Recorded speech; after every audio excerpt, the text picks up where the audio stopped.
Hi, gusto ko lang po mag-share kung paano ko tinuruan yung isang 4-year-old na bata na hirap mag-blend o pagsamahin yung isang letter sound to another letter sound. Kasi the same technique ang itinuro ko dun sa isang 4-year-old na bata, pero mas nadaling na-grasp nung tinuruan kong isang bata.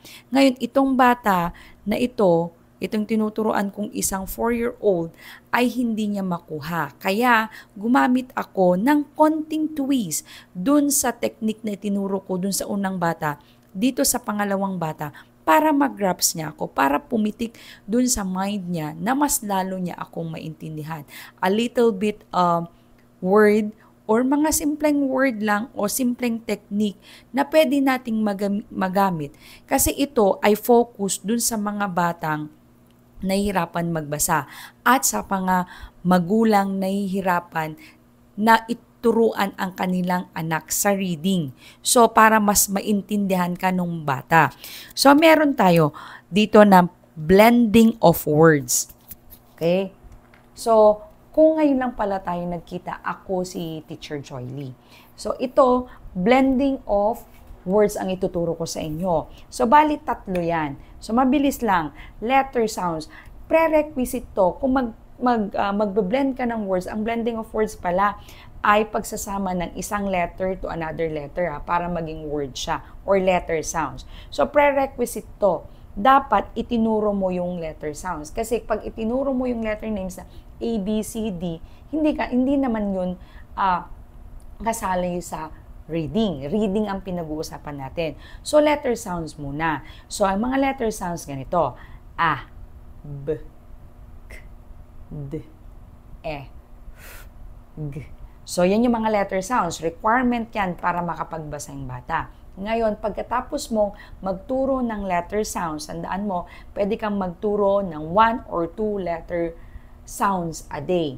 So, pag nakapagturo ka na, pwede ka nang magturo ng 2-letter word. Halimbawa, mga at, is, ox, and, basta 2 letters. And then, pangatlo, right after ka makapag 2-letter word, ay pwede ka na rin mag 3-letter word na mat, dog, sun. Yan yung mga halimbawa lang. Ngayon, paano ko mo ituturo yung 2-letter word?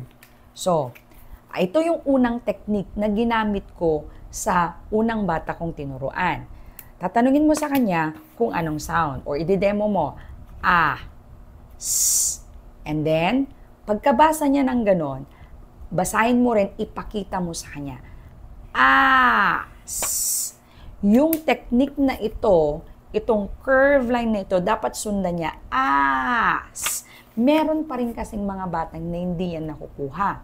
So, another technique dun sa pangalawang bata kong tinuruan, hindi mo isusulat na ganito. Pero ipapakita ko lang sa inyo kung paano ko dinemonstrate. Sasabihin mo dun sa unang letter ng 2-letter word, dun sa unang letter, sabihin mo sa kanya na habaan ng basa. Habaan, i-stretch. Sasabihin mo sa kanya, ganito ang basa mo sa unang letter, i-demo mo muna, ipakita mo. Kasi pag di mo ipinarinig at i-demo, hindi kanya maintindihan. So, ganito yan. Ah! So, dito mo babasahin yan, di ba? Ah! Habaan mo. E, di gagayahin ka naman niya. Sss. Ayan. Ah! Sss. So, pag binasa niyang ganyan, hindi ka mag-i-stop doon. Kailangan mong sabihin sa kanya yung isang word na naman. Bilisan natin ang basa. As. And then, paulit mo. Ano ulit basa dito sa unang letter? Ah. S. O, bilisan mo na. As. Well, of course, hindi niya makukuha yan sa isang upuan kung talagang struggle yung bata o hirap na hirap. Upuan mo yan ng paulit-ulit hanggang sa ma-master niya. So, huwag kang pupunta sa another letter sounds or another word kung hindi niya nabre-blend ito. Paano naman kung nakuha niya na yung 2-letter word? Paano ka naman magtuturo ng 3-letter word? Ganun pa rin, ano? Ganun pa rin.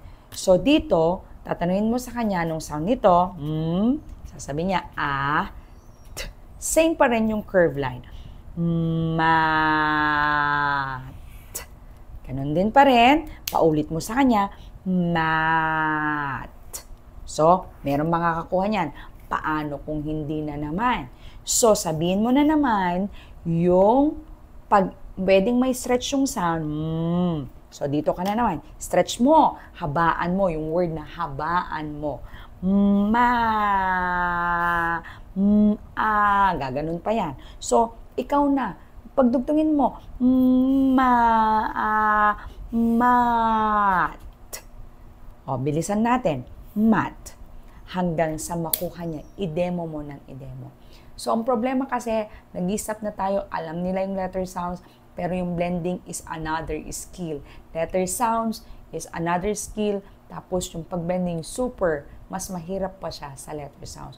Hopefully, nakatulong ang video na ito sa inyo at mapapagaan ko or nakatulong para mapagaan yung technique nyo sa reading. So, wag niyong kakalimutan na train up a child in the way he should go, and when he's old, he will not depart from it. Train, train, train lang. So, patience, parents. Paalam po muna. God bless. See you on my next video.